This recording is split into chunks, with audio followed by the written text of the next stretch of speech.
Olá amigos, olá amigas, sejam bem-vindos a mais um vídeo do nosso canal Luz do Eu Sou. Hoje eu estou começando uma sequência de vídeos aqui em que eu vou responder algumas das perguntas que as pessoas fazem sobre esses ensinamentos dos mestres ascensos, né? Sobretudo pessoas que vêm de uma tradição ligada ao cristianismo ou a alguma religião que tenha um dogma já estabelecido, né? Há vários séculos. E aí as pessoas muitas vezes vêm com algumas objeções, algumas perguntas com relação a esses ensinamentos, né? E uma dessas perguntas é: mas então esse ensinamento de ter um monte de mestre ascenso, de ter um monte de santos, anjos e tal, é uma religião politeísta, então? Essa é uma pergunta que muitas pessoas fazem, né? E que muitas pessoas pensam, assim, é uma coisa politeísta. No entanto, eu vim aqui justamente para responder essa questão. Não, não é uma religião politeísta, né? E por que não? Isso é uma discussão que também existe dentro da tradição católica, né? Que existem algumas, não só católica, né? Do cristianismo em geral. Tem algumas linhas que reconhecem os santos, né?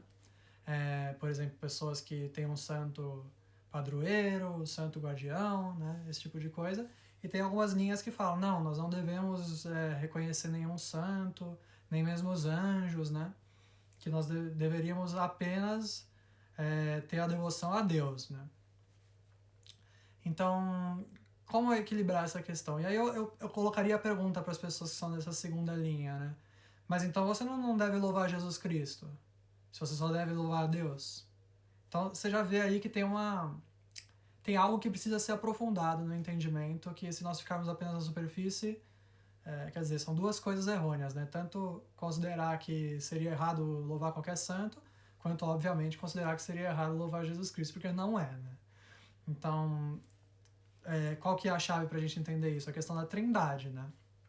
Você tem ali a figura do Deus Pai, do Deus Filho, Deus Espírito Santo, e esses três são um só. Né? Aí já entra um mistério, né? Como assim? São três, mas são um, né? E qual que é o entendimento disso? O entendimento disso é que Deus é uma essência espiritual, né? Mas ela se manifesta em diferentes formas. Então, por exemplo, nessa forma da trindade, né? Você tem o Pai, você tem o Filho, que é o Cristo, e você tem o Espírito Santo. E o que é o Cristo? Cristo é sinônimo de Jesus? Aí que está a pergunta fundamental para a gente entender isso. Sim e não. Vou explicar por quê. Sim, no sentido de que Jesus foi alguém que realizou o Cristo, realizou essa essência espiritual do Filho de Deus, né? Se nós nos purificarmos e atingirmos a santidade dentro de nós vamos poder afirmar com a inteireza da verdade dentro de nós a mesma coisa. Eu sou um filho de Deus. E quando nós estamos fazendo isso, quem que pode dizer eu sou um filho de Deus? Só um pode dizer eu sou filho de Deus, que é o Cristo. Só o Cristo pode dizer eu sou o filho de Deus.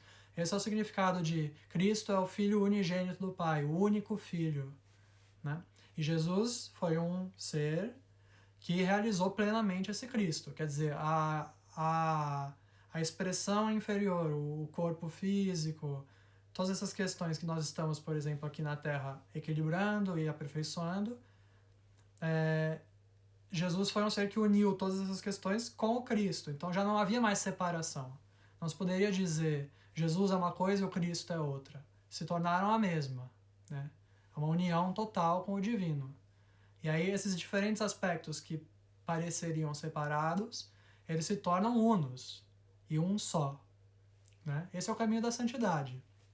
Caminho que muitas pessoas seguiram, tanto dentro da tradição cristã, quanto em outras tradições, como por exemplo na tradição judaica, você tem os grandes profetas, você tem nas tradições orientais também relatos similares, né, de pessoas que alcançaram a união com Deus.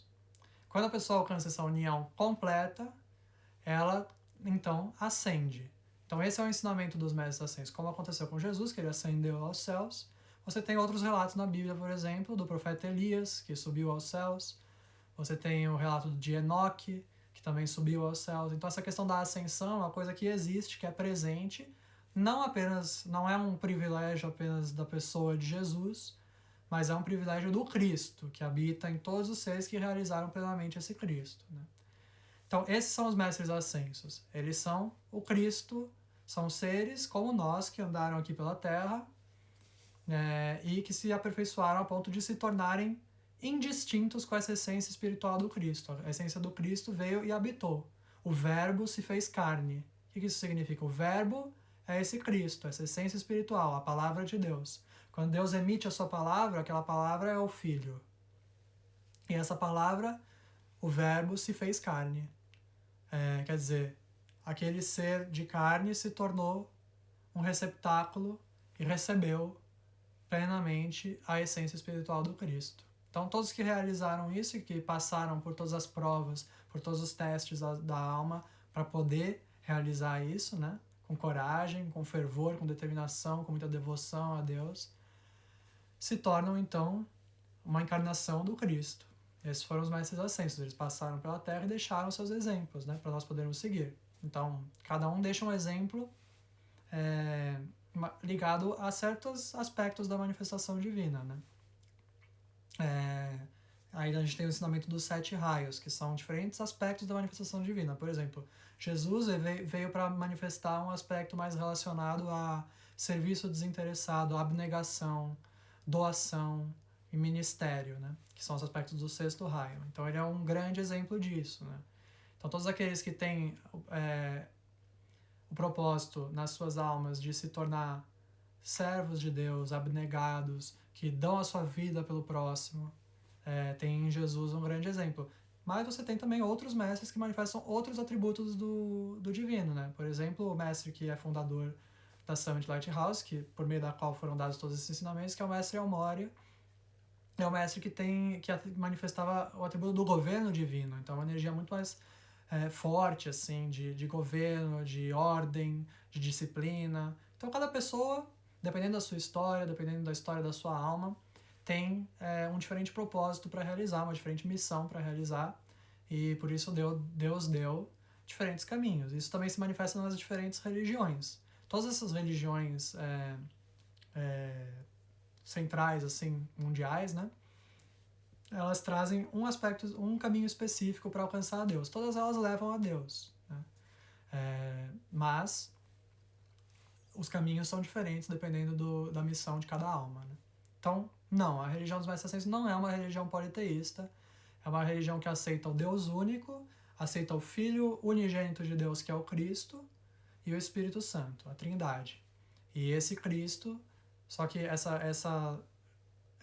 esse ensinamento dos mestres ascensos traz esse entendimento de que o Cristo é uma essência espiritual, não é uma pessoa. Ele pode se tornar uma pessoa quando a pessoa se tornar o Cristo, né? Quando essas duas coisas se tornarem indistintas uma da outra, como foi o caso de Jesus e de muitos outros mestres também que realizaram isso, né? Deixaram para nós o exemplo. Então é isso. O ensinamento dos mestres ascensos não é uma religião politeísta, é uma religião que aceita o Deus único, que é o eu sou. Eu sou o que eu sou. Tem relatos disso também no Velho Testamento, que Deus se apresentou a Moisés e Moisés perguntou o nome, né? Qual o nome que eu devo dizer? Quem que me enviou? E Deus responde, diga, eu sou o que eu sou. Eu sou o que eu sou, te enviou. Quando nós dizemos eu sou o que eu sou, nós estamos afirmando a realidade de Deus dentro de nós. Eu sou o que eu sou. Eu existo tal qual aquilo que eu realmente sou, na imagem e semelhança de Deus, né? Então, esse é o Deus único. É uma essência espiritual que também habita dentro de nós. Então, espero que vocês tenham gostado desse vídeo. Se vocês tiverem outras dúvidas, outros questionamentos com relação a esses ensinamentos do mestre ascenso que vocês queiram esclarecer, por favor, deixem aqui o comentário. Curtam o vídeo, se inscrevam no canal. Se puderem compartilhar com pessoas que vocês achem que podem se beneficiar desses ensinamentos, por favor, o façam, para me ajudar aqui a expandir esses ensinamentos. Sem a ajuda de vocês, não vai chegar muito longe. Então, peço de coração a ajuda para vocês poderem contribuir nessa obra de luz que está se realizando. Deus abençoe e até o próximo vídeo.